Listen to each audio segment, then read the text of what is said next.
Hello दोस्तों, welcome back to my channel Bhagyoday stationery. जैसे कि आप देख सकते हो, आज मैं लेकर आया हूँ आपके लिए डोम्स की तरफ से आने वाला मैकेनिकल ग्रू इरेजर। इसकी हम बात करने वाले हैं। सबसे पहले हमारी चैनल पर नए हो तो हमारी चैनल को लाइक शेयर और सब्सक्राइब कर दो।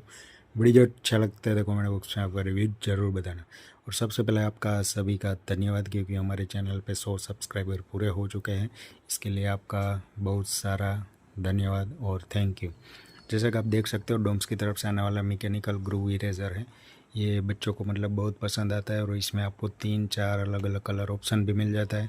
और ये पेन जैसा है, मैकेनिकल टाइप है, जो मैकेनिकल पेंसिल आती है उसी तरह से ये वर्क करता है। और इसकी MRP की हम बात करें, यहाँ आप देख सकते हो 25 रुपीज़ इसकी MRP रहने वाली है।